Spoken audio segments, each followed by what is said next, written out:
Ok. Compartilhar minha.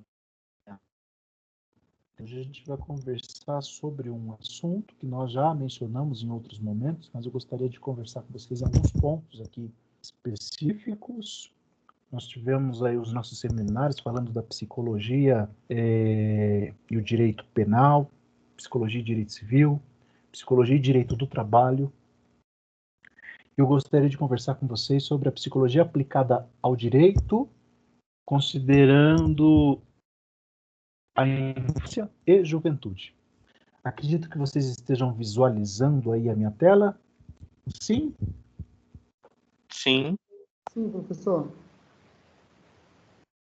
Vamos lá.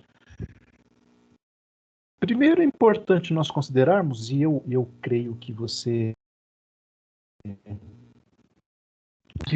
já tenha percebido que o desenvolvimento humano ele é algo de que não e vai se dando num processo gradual de maturação física, psíquica, social. Vale considerar que esse desenvolvimento ele se encerra durante todo o desenvolvimento humano, ele termina desde que há a fecundação do óvulo, espermatozoide óvulo. Esse é um processo de desenvolvimento, e esse desenvolvimento ele só é concluído, ou ele só é interrompido na morte. Dentro desse processo gradual, dentro desse processo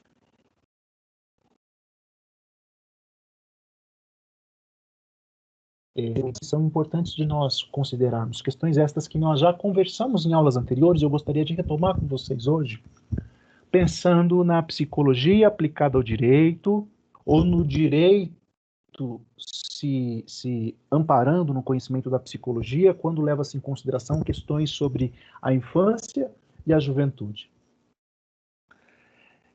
Se você levar em consideração outros animais, aqui eu trouxe o exemplo dos potros, de bezerros, né? Que é como se já nasce. Não sei quem já teve aí essa experiência. Um potrinho, né? O filhotinho lá da égua, ele nasce, puxa, é como que ele já soubesse, já nascesse sabendo andar. E muitos outros animais, esse desenvolvimento ele é muito, eu vou usar a palavra rápido, tá bom? Dizem por aí, se você pegar um bebê recém-nascido e um gatinho recém-nascido e colocar lá um pires com leite, uma caixinha de areia, o gatinho sabe que ele tem que beber o leite e fazer o cocôzinho dele lá na areia. O vizinho é capaz de ele bater em tudo, derrubar tudo, e ele vai levar um certo tempo para compreender, entender para que serve o leite, para que serve a areia, enfim.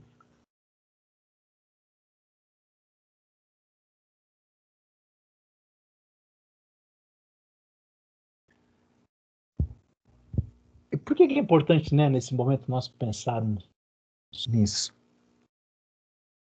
Porque há uma complexidade importante de ser considerada na maturidade humana. Maturidade essa física, psíquica, que vai se dando e que vai acontecendo de forma gradual, de forma, eu vou usar a palavra lenta entre aspas, ou seja, desde o nascimento, aliás, desde a concepção do óvulo, esse desenvolvimento se inicia, com o nascimento ele prossegue. Então nós vamos passando por fases, como nós vimos anteriormente, fases essas que vão nos proporcionando condições de aperfeiçoamento com relação ao pensamento, de aperfeiçoamento com relação à nossa condição física, de aperfeiçoamento com relação à nossa condição de relacionamento social. Processo gradual, entre aspas, lento, que vai acontecendo durante toda a vida.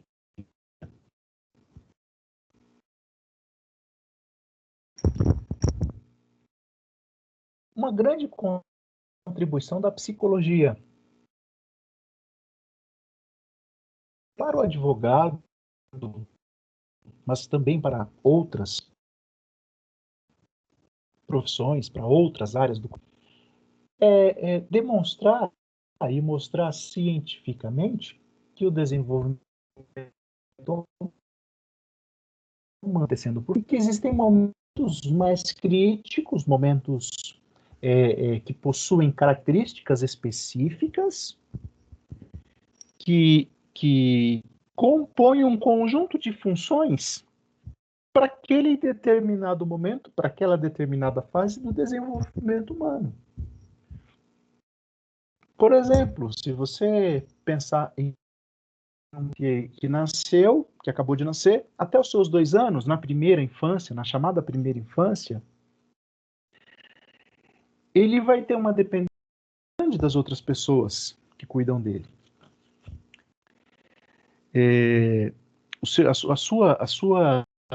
As suas condições para a relação, para a satisfação de suas necessidades vão ser muito baseadas nos seus próprios reflexos, no choro, no grito, no sorriso. Lá na segunda infância, quando a criança dos 2 aos 6 anos, eu tenho outras características que são próprias, que são típicas desse momento, dessa fase. E assim sucessivamente. Quando você olha para a criança na chamada terceira infância, que dos 6 aos 12 anos, eu tenho características específicas que caracterizam esse ser humano nesse momento do desenvolvimento, nesse momento da sua vida. Depois a gente tem a adolescência, posteriormente a juventude, depois a gente tem o jovem adulto, depois a gente tem a fase o adulto, depois a velhice, e cada uma dessas fases possuem características próprias desse momento de desenvolvimento. E a psicologia tem essa grande contribuição para demonstrar cientificamente que cada uma dessas fases possuem características que precisam ser consideradas, que precisam ser apreciadas pelas demais áreas do conhecimento, seja para qual finalidade for.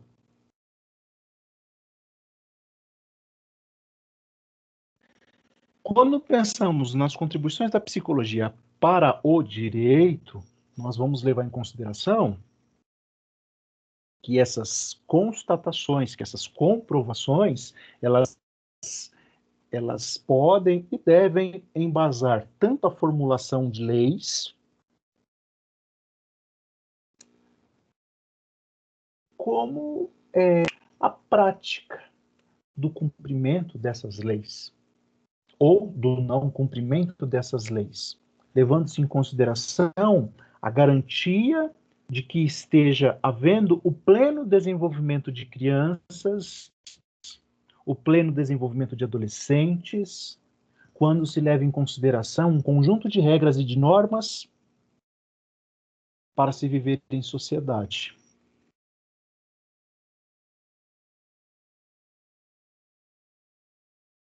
Apesar de que, no senso comum, muitos ainda tenham um argumento de considerar um ato praticado por uma criança na mesma proporção, no mesmo nível, quando este mesmo ato é praticado por um adulto, vamos levar em consideração que um adulto ele está numa fase de desenvolvimento diferente de uma criança que ainda está em desenvolvimento e que ainda carece de algumas questões para que esse desenvolvimento possa se dar de forma saudável e de forma integral.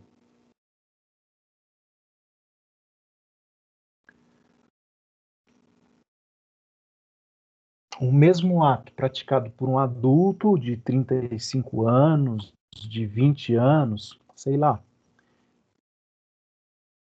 o mesmo ato praticado por esse adulto e praticado por uma criança de 10 anos, opa, eu tenho fases do desenvolvimento humano, fases de maturação, características da maturação psíquica e física do adulto e da criança que precisam ser consideradas. Tanto com relação à formulação de leis, como com relação às demandas de julgamento, às demandas de qualquer tipo de intervenção que se pense, legalmente falando, para esta criança e para este adulto. Me dê só uma licença, deixa eu verificar quem está chegando aqui.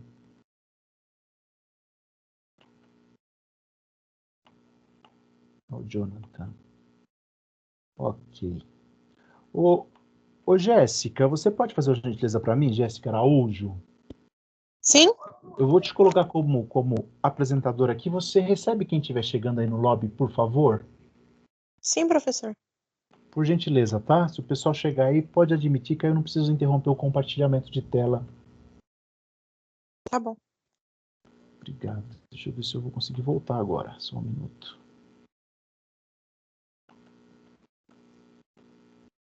Faz sentido aí para vocês, gente, até aqui? Alguém quer fazer alguma pergunta?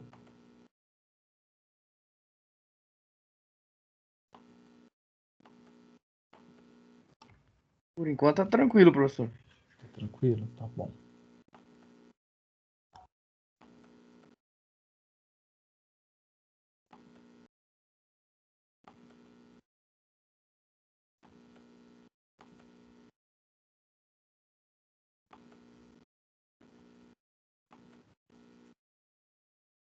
Vocês estão visualizando novamente aí a minha tela?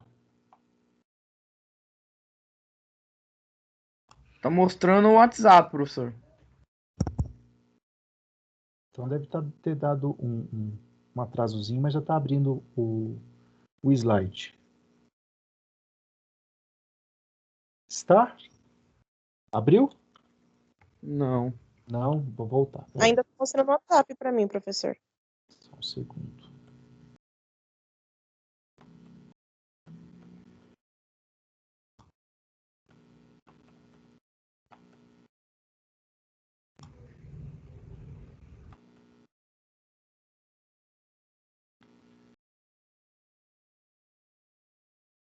Só um minutinho, gente. Então vamos lá.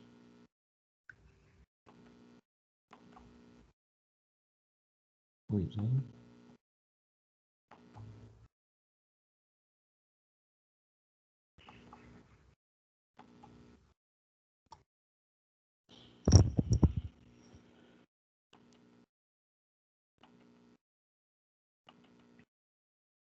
Vejam aí, gente, por favor. Se voltou.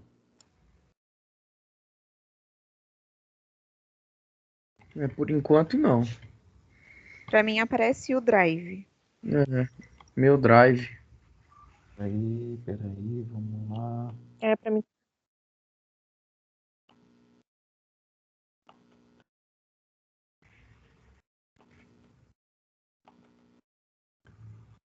Que coisa, hein? Boa noite, professor. Para mim não está aparecendo nada, não.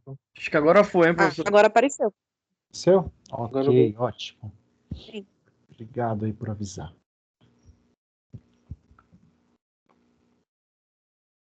Então vamos lá. Pensando seguindo aqui nesse raciocínio nosso, consenso entre os autores do desenvolvimento humano, autores que contribuem ou que apresentam contribuições para a psicologia sobre as fases do desenvolvimento humano, o conjunto de características psíquicas, emocionais, físicas de cada etapa do desenvolvimento humano, de que criança e de que adolescente são pessoas, são cidadãos em formação. eles seriam incapazes, e vamos entender essa palavra incapaz resguardando as devidas proporções, tá bom? De compreender a gravidade de suas ações. Veja, não estou afirmando aqui, nem eu, nem muito menos os autores, de que uma criança e de que um adolescente não saiba o que está fazendo. Não é isso que os autores e que eu estamos afirmando. Mas a ideia aqui, que eu convido você a pensar comigo, é de que criança e adolescente estão num processo de formação, não possuem ainda sua personalidade completamente formada, não possuem ainda uma maturação psíquica, emocional, social ou mesmo física, tal como os adultos. O que, com certeza, vai implicar na sua compreensão psíquica, emocional de suas ações.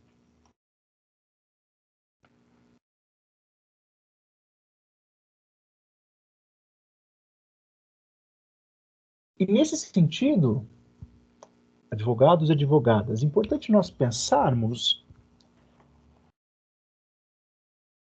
sobre como problemas sociais podem se constituir como consequências da maneira como essas pessoas são educadas e se constituir numa influência para comportamentos dessas pessoas que estão em formação.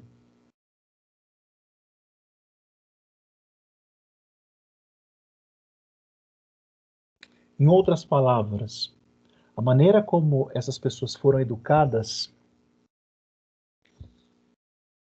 as privações,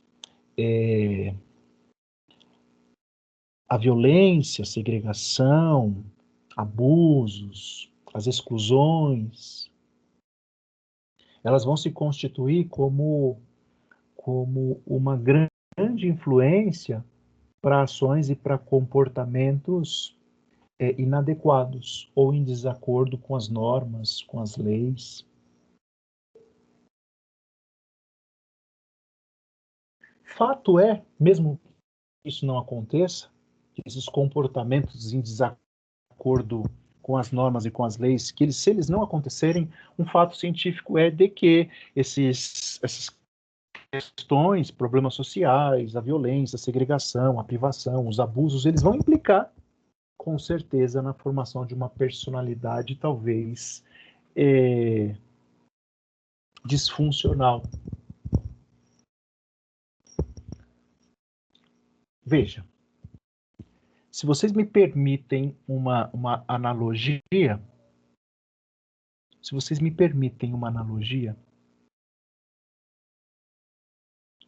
alguém aqui já plantou algo assim em casa? Uma plantinha, sei lá, um pezinho de fruta, alguma coisa? Alguém já plantou aqui?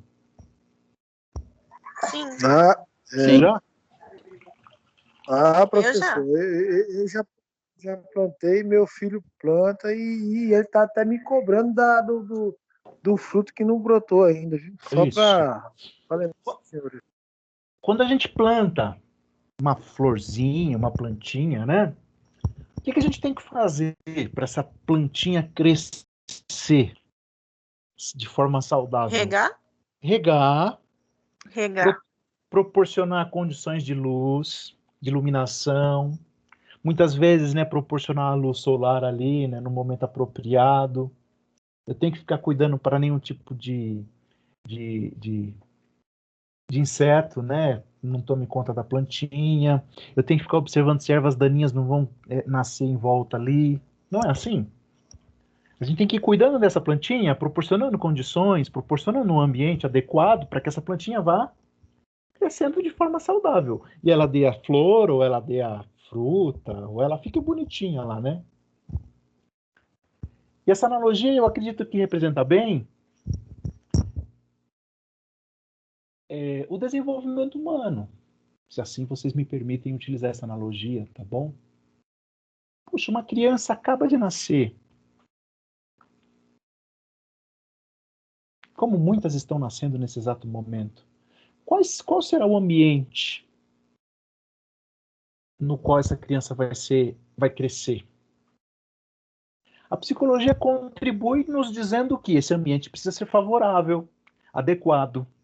Esse ambiente precisa fornecer e proporcionar nutrição, não só de alimento, mas nutrição emocional, nutrição de educação, nutrição de todos os fatores para que essa criança cresça com saúde. Mas nós sabemos que não são todas as crianças, como as nossas plantinhas, que são regadas no momento certo, que são colocadas à luz do sol no momento e no horário certo, que são cuidadas contra ervas daninhas ou contra insetos.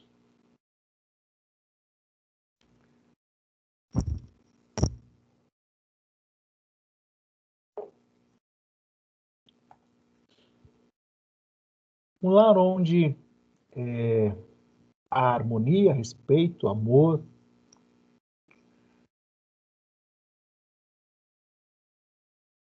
é um ambiente no qual essa criança ela vai encontrar oportunidades e condições para um desenvolvimento pleno, para um desenvolvimento saudável, para um desenvolvimento funcional. Mas, como eu disse, não são todas as crianças que possuem ou que têm a oportunidade de serem e de crescerem nesse ambiente, né? Algumas outras vão crescer em ambientes de violência, de abusos, de privações, de agressões. E, com certeza, a sua personalidade vai ser influenciada, vai ser impactada por conta desse ambiente no qual elas cresceram. Veja, senhoras advogadas e senhores advogados, não estamos falando aqui numa situação de causa e efeito, tá bom? Cuidado, muito cuidado com uma questão superficial de causa e efeito, como que se vocês me permitem, né? Uma criança que cresce num ambiente de violência e de abuso e de negligência e de privações, ela cresce e tem condições de fazer escolha quanto ao que ela vai ser. Pois nós temos uma infinidade de exemplos. Eu até conheço crianças que nasceram num ambiente de violência, que foram agredidas, que foram violentadas e que hoje são boas pessoas. Opa, claro que conhecemos, né? Nós não estamos falando de causa e efeito. Nós estamos falando de condições que vão proporcionar para esse serzinho, para essa pessoa que está em desenvolvimento, condições para que esse desenvolvimento seja satisfatório. Assim como nós também temos casos, e talvez alguém aqui conheça, irmãos que são criados no mesmo ambiente, com as mesmas dificuldades, com as mesmas privações, mas um, como dizem por aí, né, dá o que não presta, e o outro dá o que presta. E aí eu volto na analogia da plantinha, né? Se vocês me permitem mais uma vez. Tem plantinha que você vai colocar lá, ela vai crescer e vai nascer. Mas a gente corre um sério risco de esse ambiente desajustado impactar de forma negativa a formação dessa personalidade. Quando o ambiente é propício, é adequado, as chances desse desenvolvimento ser pleno e saudável é muito maior. Esse ambiente de harmonia, de respeito, de amor, ele também não é garantia de que essa criança, como dizem por aí, dará o que presta. Mas eu tenho maiores chances de que essa criança alcance o seu desenvolvimento pleno, saudável e funcional.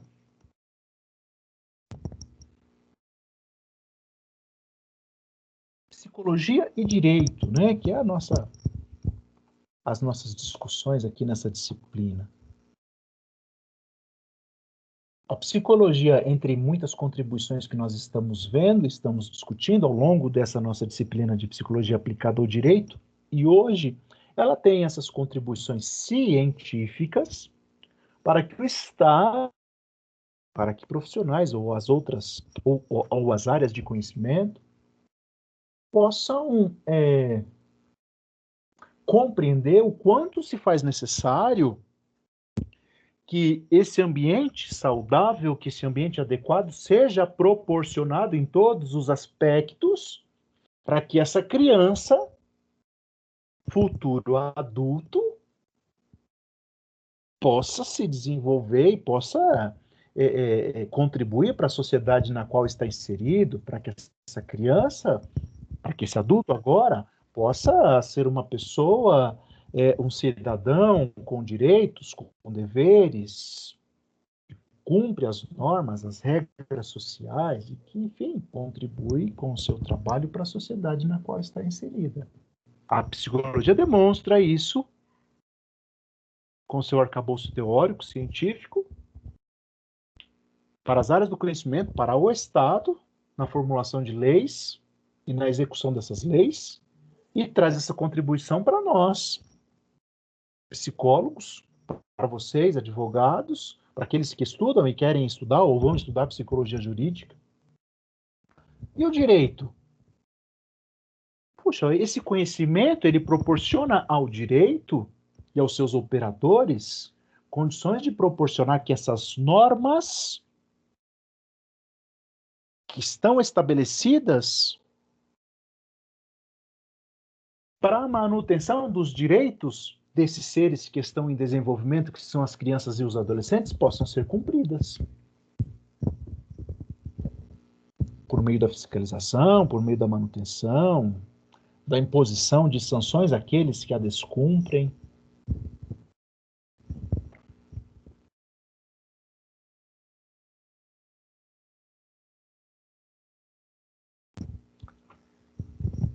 Tudo bem até aqui? Alguma pergunta, dúvida, comentário, por gentileza? Não, professor. Ok.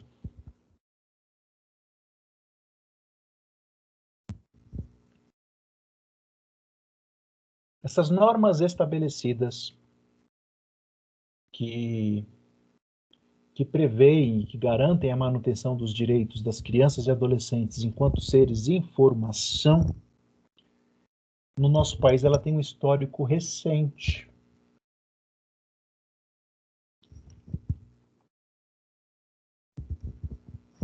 Lá no século XVIII, nós tínhamos uma prática chamada de roda dos expostos. Eu trouxe essa imagem para que vocês vissem. É uma portinhola, né? Sabe, depósito de gás? Quando você vai comprar um botijão de gás, não tem uma portinhola que gira? Que você coloca o botijão vazio, a pessoa gira, coloca o cheio lá do outro lado e você retira aqui do lado de fora. É muito parecido com essas rodas dos expostos. Na frente de instituições caridosas, mosteiros, irmandades beneficentes, existiam essas rodas dos expostos. Crianças que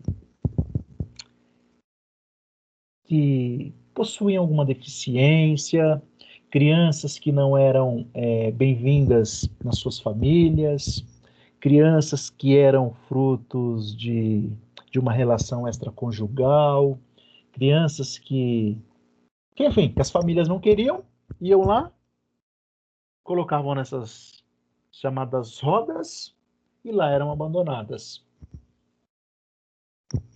E eram criadas aí nessas instituições beneficentes. A primeira roda dos expostos, ou também você vai encontrar como Roda das Misericórdias, ela foi fundada em Portugal em 1498. Em 1876, a Irmandade de São Paulo marca aqui a utilização dessa chamada Roda dos Expostos ou das Misericórdias. Você vai encontrar aí datas diferentes destas. O fato é que essa roda existiu e que essas crianças eram abandonadas nessas instituições de caridade. Alguns documentos mostram que no nosso país elas existiram até 1825.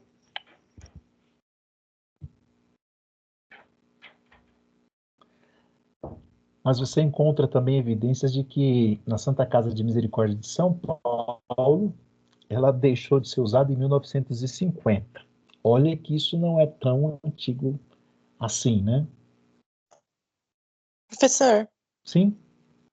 essas crianças que eram abandonadas nesse local, elas ficavam lá, não eram adotadas, elas ficavam lá a vida inteira? Então, elas eram criadas nessas instituições de caridade. Quando alcançavam a fase adulta, iam cuidar das suas vidas, né? Dificilmente essas crianças eram adotadas por outras famílias, né?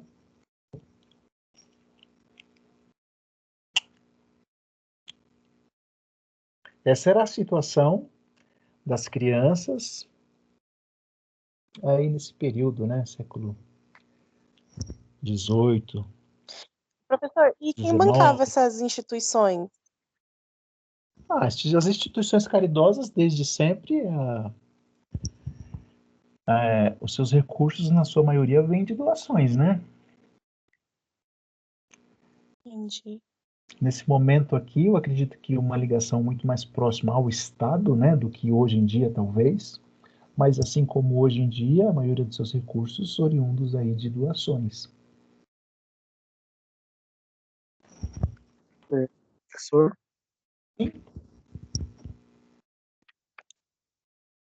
professor. Sim, alguém está chamando? Estou ouvindo, diga. Boa noite. É só um adendo aí acerca do tema. Eu estava analisando aqui, não sei se você me permite assim uma colocação aí. O senhor veja aí o tanto de crianças, né, de pessoas que, meu Deus, que sofreram acerca dessa falta de informação, né, para um possível tratamento, né? Agora é assim, não digo que é uma pergunta, né? Mas é assim, só um debate, assim, só uma conversa assim. Será muitos profissionais da psicologia, né? Eles têm alguma base assim de tratamento para os dias atuais em função do que ocorreu anteriormente, porque assim antigamente não tinha muito recurso, né, para você diagnosticar uma doença, né, uma perturbação emocional, enfim, né? E hoje, então, será que o pessoal está negligenciando alguns tratamentos com base em funções de tratamentos anteriores, tendo como base os tratamentos atuais? São, assim, uma pergunta assim, mas é mais como um adendo, assim, não é um questionamento, assim, entendeu? Uhum, uma colocação, uma consideração, né? Bom, o que... Sim, E a provocação ela é muito, muito pertinente, porque estamos falando de infância e juventude. Eu estava até há pouco apresentando as questões relacionadas ao desenvolvimento humano. Nós estávamos conversando aqui de que a criança e o adolescente são pessoas, cidadãos em formação, que precisam e carecem de um ambiente que possa proporcionar condições para que esse desenvolvimento aconteça de forma saudável. Puxa, até 1800, 1900 e alguma coisa aí, puxa, as coisas não eram bem assim. As crianças, elas eram simplesmente abandonadas, largadas à própria sorte. Um dos mecanismos que a sociedade utilizava era essa chamada roda dos expostos, ou roda das misericórdias. Em 1926, vejam, não faz tanto tempo assim, foi estabelecido o Código de Menores, Decreto 5.083,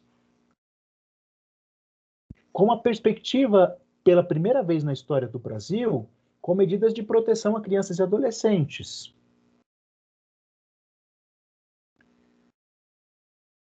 Esse código chamado, né, Código de Menores, esse decreto 5.083, ele perdurou até 1979,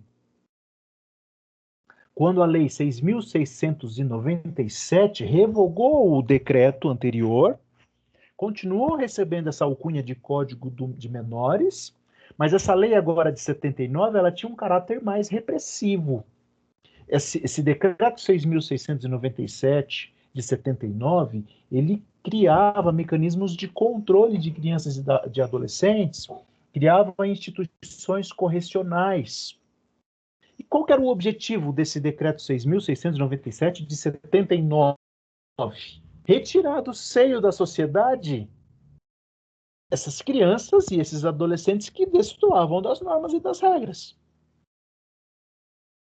Não existia um interesse legítimo, não existia uma compreensão fundamentada na condição peculiar de formação da criança e do adolescente.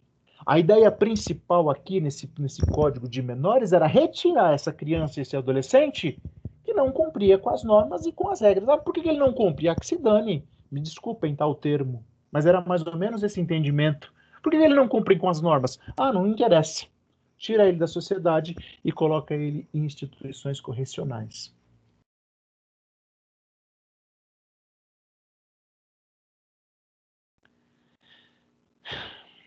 Esse Código de Menores, ele não contemplou, claro, né, as necessidades de proteção desse ser que está em formação e que necessita de um ambiente propício, de um ambiente adequado para o seu desenvolvimento pleno.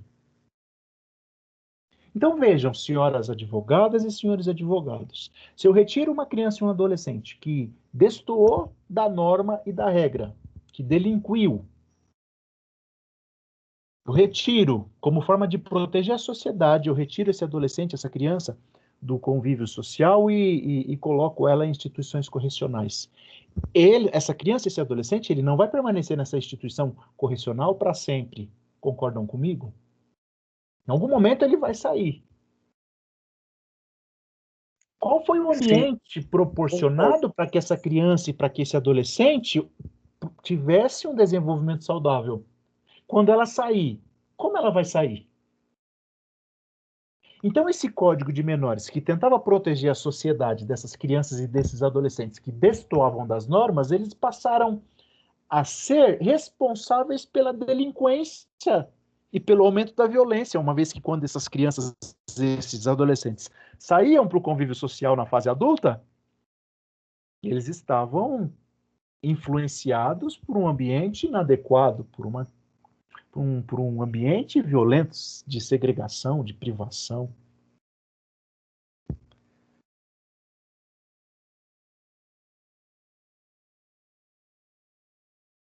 Mas a ciência foi caminhando, discussões foram sendo feitas, contribuições das mais variadas áreas do conhecimento foram sendo proporcionadas, tratados internacionais foram sendo discutidos, acordos da ONU, da OEA, da Unicef, foram proporcionando e causando determinada pressão para o entendimento de que crianças e adolescentes estão em formação e precisariam de uma legislação que garantisse e que protegesse as suas necessidades.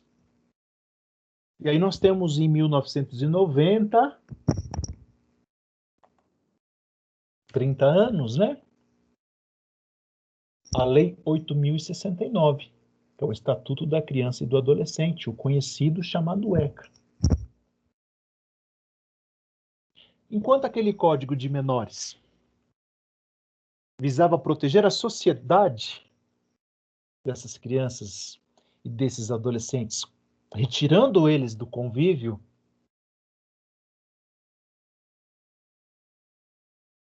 o ECA ele tem um objetivo diferente.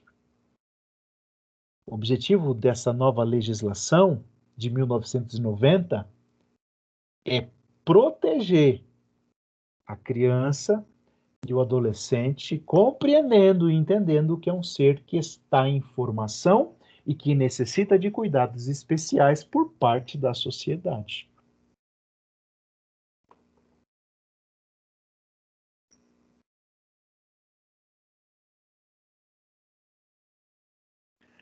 A partir da Lei 8.069, do ECA, foi estabelecido com mais clareza a necessidade de que os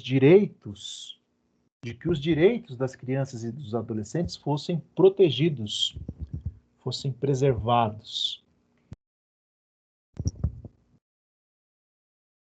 Você encontra nessa legislação, nessa Lei 8.069, o veto do acesso da criança a elementos prejudiciais como a pornografia, do acesso da criança ao álcool, às drogas, ao trabalho infantil e outros ambientes que possam comprometer o pleno e saudável desenvolvimento da infância e da adolescência.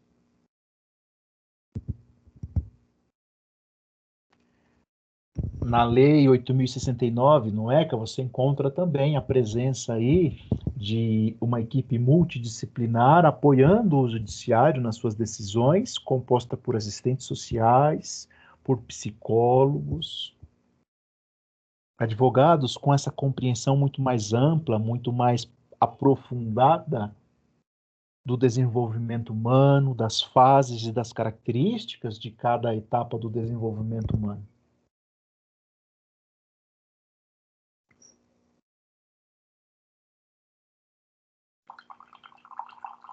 Tudo bem até aqui? Alguma pergunta, algum comentário?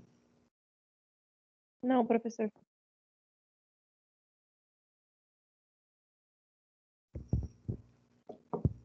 Vamos prosseguir. Atos infracionais e o processo de inclusão social.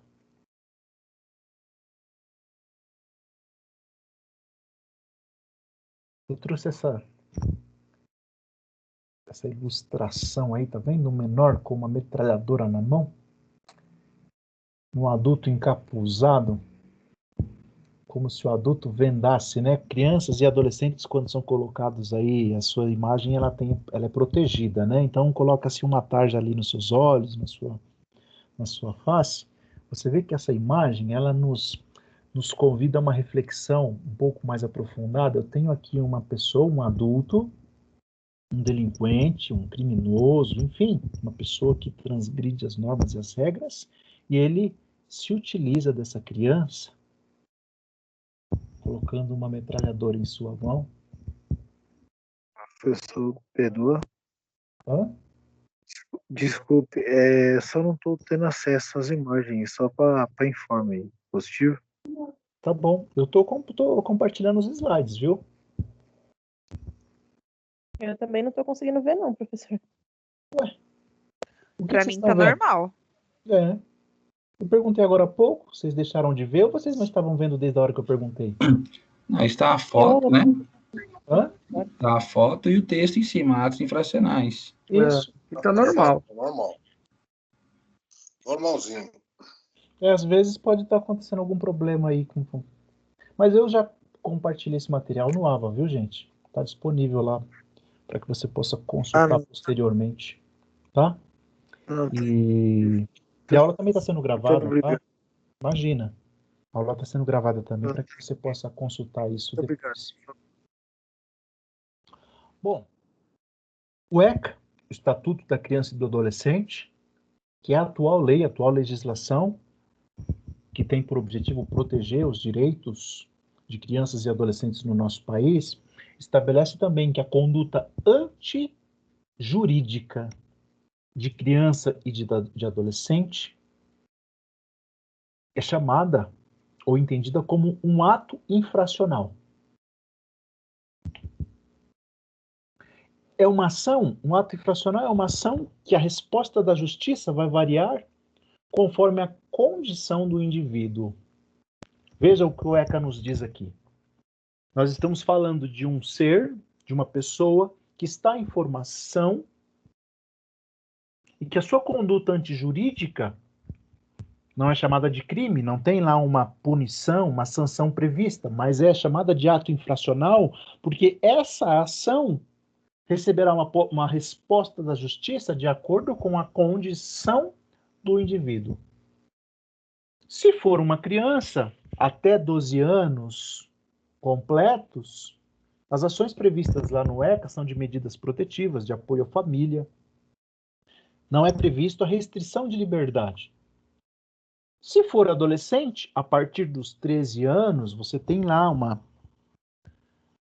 as medidas previstas, como liberdade assistida, semi-liberdade, internação em estabelecimento educacional, podem ser adotadas, de acordo com a condição do indivíduo, a gravidade do ato infracional, a reincidência, outros critérios que a autoridade judiciária julgar conveniente para os casos a ela expostos.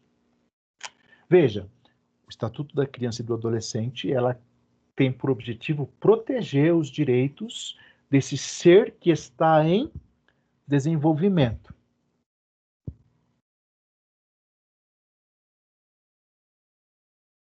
Então, os objetivos das medidas do Estatuto da Criança e do Adolescente são reeducar,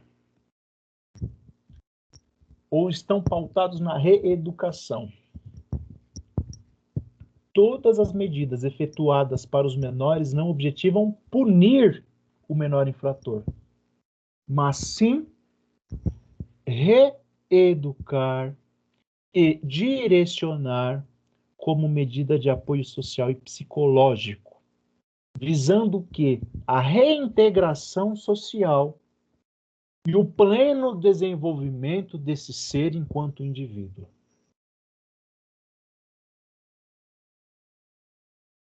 Eu gostaria muito que você, advogado, e você, advogada, estivesse aqui comigo pensando, tá bom? Nas questões de infância e juventude com as quais você terá contato. E pensando também nesse ser, nessa pessoa, nesse indivíduo, que está num processo de desenvolvimento, que carece e necessita de um ambiente com a mínima condição para um desenvolvimento saudável.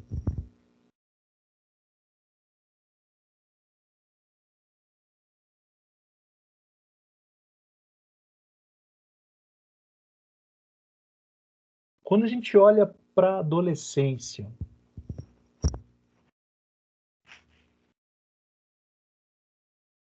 quando a gente olha para o adolescente, veja, algumas características são importantes de nós mencionarmos aqui nessa nossa conversa.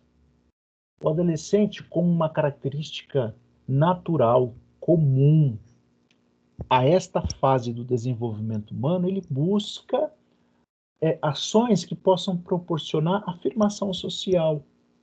O adolescente, é comum que o adolescente ele se distancie um pouco dos princípios, das normas estabelecidas dentro da sua família e se achegue mais às normas do seu próprio grupo social, pois ele está num processo de encontrar a sua identidade, de formar a sua identidade, está num processo de autoafirmação.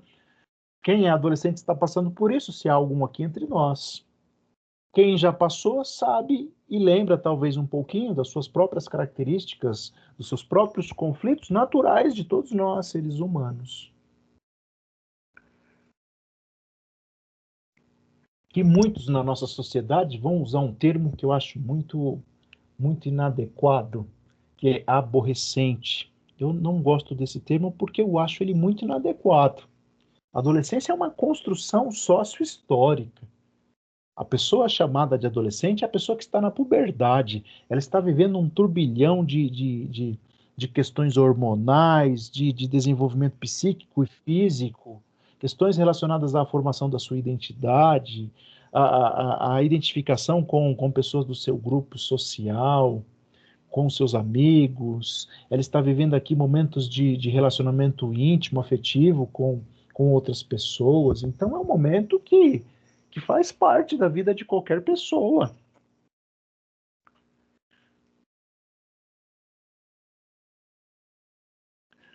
Agora vejam, levando em consideração essas características da adolescência, do adolescente, adolescentes envolvidos em ato infracional, constata-se a predominância de indivíduos pertencentes a segmentos sociais menos favorecidos,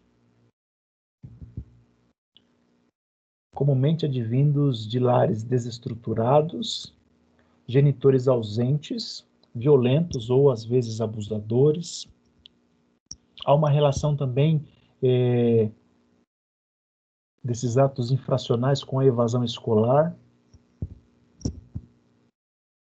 que muitas vezes acontece, evasão escolar, o abandono da escola, né? Que muitas vezes acontece por fatores relacionados à própria estrutura familiar.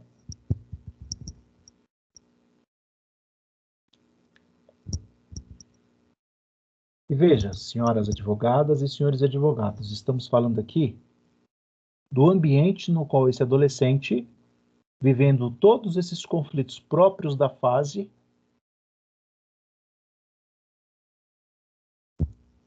ele está inserido.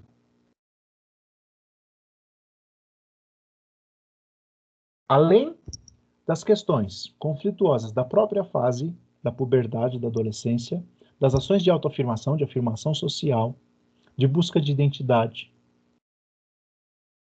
Eu ainda tenho todo esse ambiente aqui que vai implicar de forma negativa no desenvolvimento da personalidade desse indivíduo. Lares desestruturados, genitores ausentes, muitas vezes dependentes químicos, muitas vezes já inseridos e envolvidos com a criminalidade, às vezes violentos, às vezes abusadores, alcoolistas, adolescentes que precisam muitas vezes abandonar a escola porque precisam trabalhar, porque se não levarem dinheiro para casa no final do dia, são agredidos, são violentados. Adolescentes, meninas, que muitas vezes precisam se prostituir com a anuência e com o aval da mãe, muitas vezes do pai, porque vão levar dinheiro para casa no final do dia. E o pai muitas vezes é dependente do álcool, a mãe muitas vezes é dependente de alguma outra substância. E esse indivíduo, essa menina, esse menino, vivendo todas as questões próprias da puberdade, está inserido aqui nesse ambiente.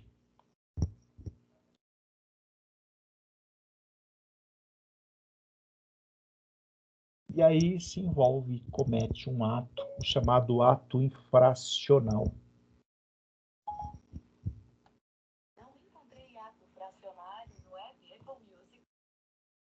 Puxa, meu celular está respondendo aqui ao ato infracional. E aí nós temos uma sociedade a qual você e eu faz parte, que muitas vezes vai qualificar a conduta desse adolescente e rotular esse indivíduo como um criminoso. E veja, senhoras, vejam, senhores, não estou aqui tratando de nenhum tipo de juízo de valor, não é uma questão de posicionamento político partidário, não é uma questão de posicionamento religioso, é uma questão de posicionamento científico. Eu convido vocês a pensarem de forma mais aprofundada. Como que você vai qualificar esse adolescente como um criminoso, levando em consideração esse ambiente no qual ele estava inserido? E aí talvez, como eu mencionei, você vá me dizer que conhece pessoas que estiveram, ou que viveram nesse ambiente e que, como dizem por aí, deram o que presta. Mas a questão para nós aqui é que um ambiente desestruturado, inadequado como esse mencionado, ele vai influenciar, com certeza, a formação da personalidade desse indivíduo.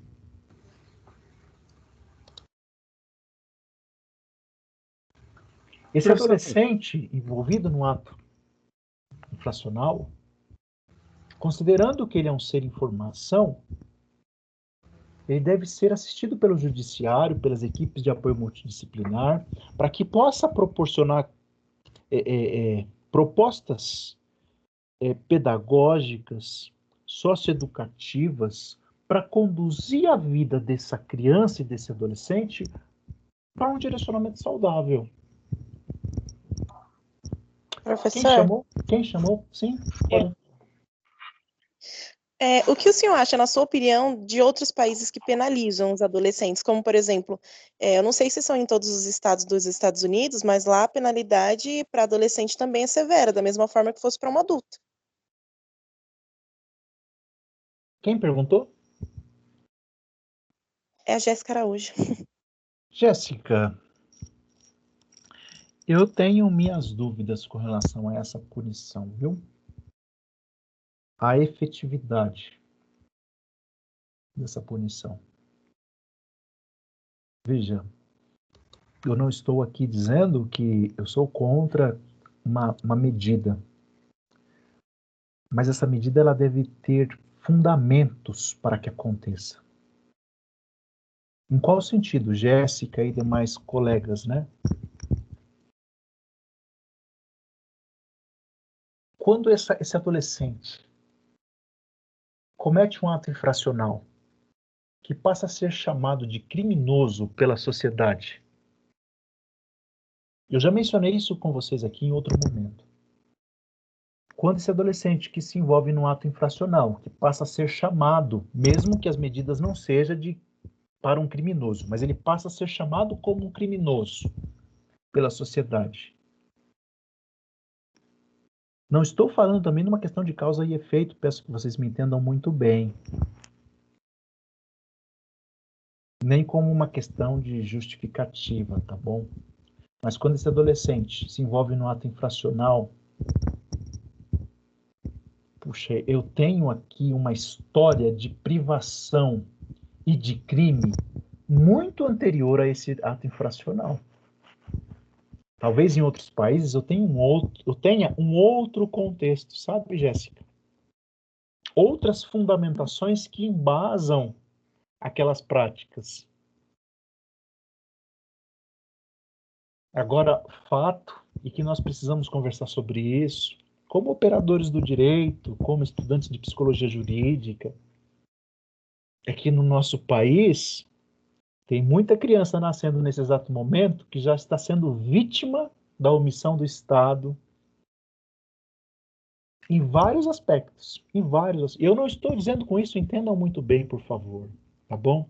Que por isso essas crianças serão delinquentes. Não estou dizendo isso. Ou que eles têm justificativa para serem delinquentes. Não estou dizendo isso. O que eu estou dizendo é que existe uma legislação ótima, excelente, como nós mencionamos o ECA, e que o próprio Estado muitas vezes não cumpre essa legislação.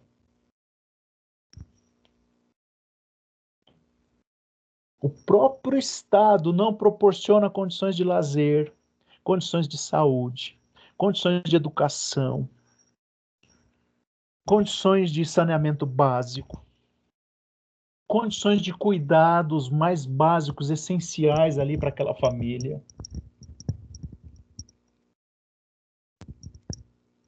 Mais uma vez, mas aí a psicologia vem com a contribuição de falar, puxa, o ser humano precisa de um ambiente, a criança e o adolescente que está em fase de formação, que é uma pessoa em formação, ele precisa de um ambiente saudável, para que ele cresça e seja um adulto saudável. Mas o Estado, ele não proporciona isso.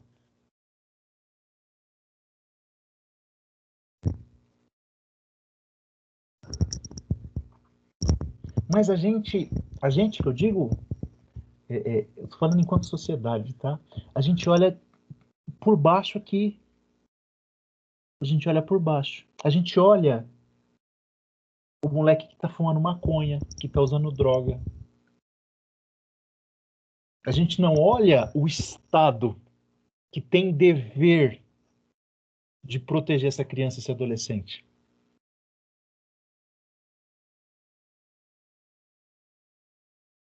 A gente olha para um moleque que roubou, que talvez matou. Isso a gente olha, porque isso está no noticiário.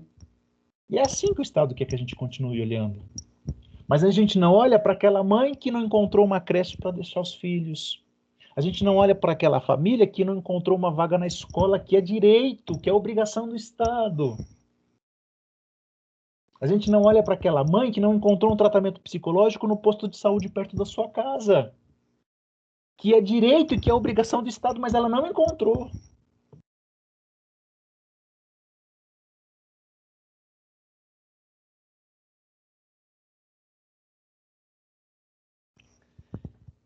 A gente precisa discutir muito sobre isso, viu, gente? A gente vai conversar muito sobre isso.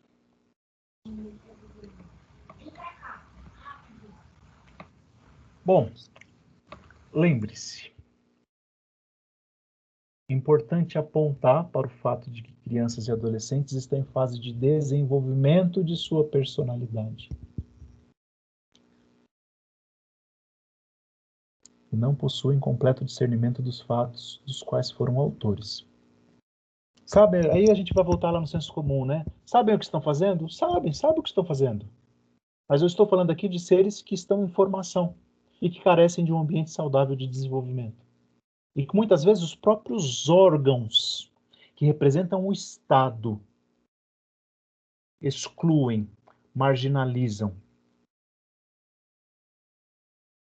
E eu poderia aqui falar de vários órgãos, mas vamos pensar aqui, sei lá, pelo menos na escola. Será que a escola é democrática? Será que a escola absorve todos da mesma forma? Será que a escola trata todos da mesma forma? Do mesmo jeito que trata o aluno de classe média, aquele que vai cheirosinho, bonitinho, com tênis, que tem seu material, que tem sua caneta, que tem seu estojo, que tem seu lápis de cor, que tem tudo. Ela trata da mesmo jeito aquele molequinho que foi sem comer, sem chinelo, sem descalço. Será que ela trata da mesma forma?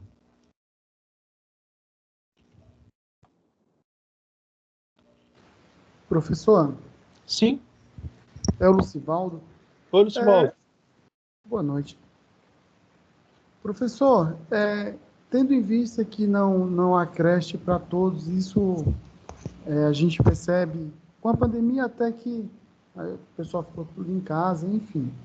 Mas a gente, como operadores do direito, no futuro, a gente pode exigir do Estado ou do município a creche que ela dê creche, que ela proporcione a creche a uma criança? Podemos fazer isso? Lucivaldo, com certeza, cara. A lei é para todos, né? A lei está estabelecida para todos. E ações contra o Estado podem e devem ser movidas, sim. Com certeza. Obrigado, professor. Muitos desses atos infracionais são produto do meio social desfavorável, do qual essas crianças e esses adolescentes fizeram parte. Lembre-se disso. Lembre-se que o amparo psicopedagógico e a pontual e eficaz assistência psicológica pode auxiliar tais indivíduos para que eles compreendam o valor de uma vida dentro da lei, para que eles tenham perspectivas profissionais, para que eles possam se integrar na sociedade a qual eles fazem parte. Veja, senhoras advogadas e senhores advogados, eu não estou, vou repetir aqui pela terceira ou quarta vez, talvez, não estou aqui falando de causa e efeito, não estou aqui com um discurso de justificativa. Eu espero, e eu tenho certeza que vocês estão entendendo isso. Não estou aqui passando a mão na cabeça de ninguém. Sabe? Que o pessoal tem um discurso assim meio de senso comum, sabe? Passa a mão na cabeça de bandido, sabe? Não é isso. Não é isso a nossa discussão. A nossa discussão aqui é para que você olhe para a criança e para o adolescente como uma pessoa em formação. Uma pessoa que tem direitos, e esses direitos devem ser preservados, devem ser protegidos. E que aquele ato infracional que a gente vê lá na ponta, por trás daquele ato, tem tantas privações, tem tantas crimes cometidos antes daquele ato. e que se a legislação fosse cumprida, se os direitos fossem preservados, com certeza nós diminuiríamos e muito a criminalidade, a violência, e talvez nós teríamos uma sociedade mais justa, mais igualitária, uma sociedade mais humana. Nós estamos aí num momento muito propício para se discutir isso. Momento de eleição, né? Nós temos aí um discurso, e por favor me entendam, tá? Eu não estou falando aqui com um discurso político-partidário, por gentileza, meu objetivo não é esse. E nem estou aqui para isso. Mas nós ouvimos essa semana a afirmação de que em nosso país não há racismo. Do vice-presidente da República. E nós vimos e ouvimos e constatamos e presenciamos. Eu moro numa região periférica da cidade de Mauá. Eu vejo aqui debaixo do meu nariz crianças e adolescentes sendo marginalizados, crianças e adolescentes não tendo seus direitos preservados. Então a gente pode olhar para tudo isso com um pouco mais de cuidado, com um pouco mais de atenção. E aí talvez algumas perguntas possam continuar aqui, né? Puxa, mover uma ação contra o Estado, será que adianta? Puxa, a lei é tão bonita, mas isso não acontece na prática. Sim, mas é através da minha atuação, da sua, que a gente vai contribuindo para uma sociedade mais justa, mais humana, mais igualitária. Bom, perguntas, comentários, considerações, fiquem à vontade, por gentileza. Professor? Sim. Professor? Sim, estou te ouvindo. Oi, Tiago. Professor, existe algum estudo a respeito de uma porcentagem desses adolescentes que depois de cometer algum ato, né, que ele tem esse apoio jurídico multidisciplinar, uma porcentagem de que eles não, por exemplo, eles não vão voltar a cometer algum ato, assim, por exemplo, 60% dos alunos, dos menores que são acompanhados juridicamente e tem todo aquele acompanhamento jurídico e multidisciplinar, se eles vão voltar a cometer algum ato ilícito? O livro didático, eu não trouxe nenhuma pesquisa aqui, mas o livro didático nos apresenta dados de que a taxa de reincidência dos egressos da Fundação Casa é menor do que a taxa de reincidência dos egressos do sistema penitenciário. Mas aí, Tiago, a gente precisa considerar também se essas medidas socioeducativas que acontecem dentro da Fundação Casa são adequadas, estão em funcionamento, estão contemplando a necessidade desse jovem, dessa criança, desse adolescente que lá está. Assim como a gente pode ampliar aqui, não é o caso, claro, hoje, né? Mas você, como estudante de direito, pode levar isso aí até para um trabalho de conclusão de curso. Como as medidas lá no sistema penitenciário são desenvolvidas.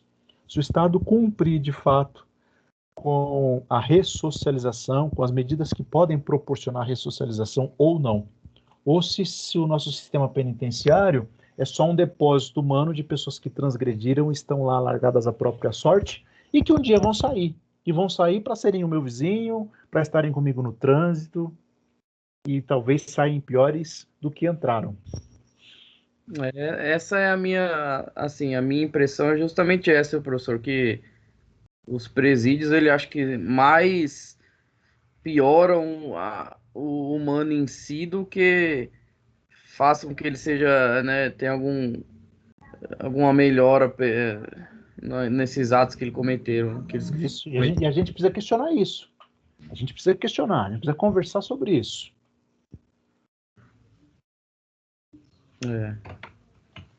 Porque a gente vive num país em que políticos ganham uma fortuna, ricos possuem segurança privada, vivem em condomínios fechados, e nós estamos aqui. dependendo da segurança do Estado, da saúde do Estado, dependendo dos serviços do Estado.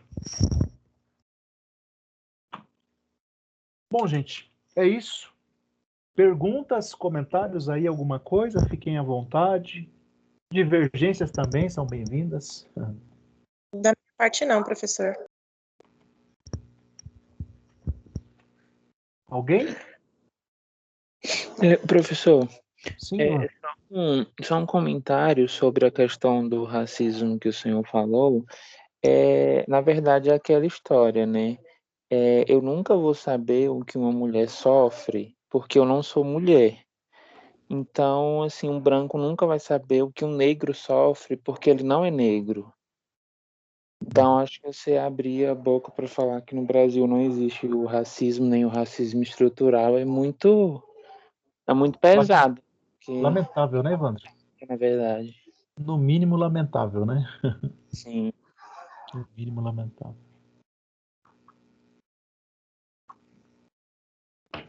Gente, é isso aí. Obrigado mais uma vez. Semana que vem, a partir do dia 30, a nossa avaliação estará disponível lá no AVA. Valendo 4.000 pontos, 10 questões, dispõe aí, nós vamos conversar sobre o conteúdo do segundo bimestre, tá bom? Os seminários, o encontro de hoje, lá o transtorno de conduta e psicopatia.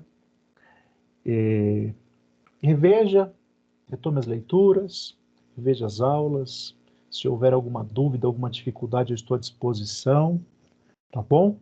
E não é uma despedida, porque acho que a gente se encontra ainda, mas na outra semana, se você tiver alguma dúvida com relação a alguma questão da prova, pode me acionar que a gente conversa. E se não, desejo a você uma excelente férias e continue assim, tá bom? Como a turma é unida, contribuindo um com o outro, ajudando um ao outro, caminhando aí nessa formação que é tão importante para uma sociedade, para a mudança, para a transformação social que é o direito. Valorize aí a sua faculdade, valorize a sua formação, valorize o local onde você está, tá bom? O local onde você está é o local onde você foi colocado. Então, faça por onde aí e floresça onde você estiver, viu? Um abraço e até a próxima. Muito obrigada, professor. Obrigada, professor. Obrigado, professor. Obrigado. Boa Noite, pessoal. Obrigado pela aula, professor. Tchau, pessoal. Obrigado, Falou, gente. professor. Obrigado aí. Obrigado a todos. Obrigada, professor. Foi um prazer. Obrigado, Victória. O prazer foi meu.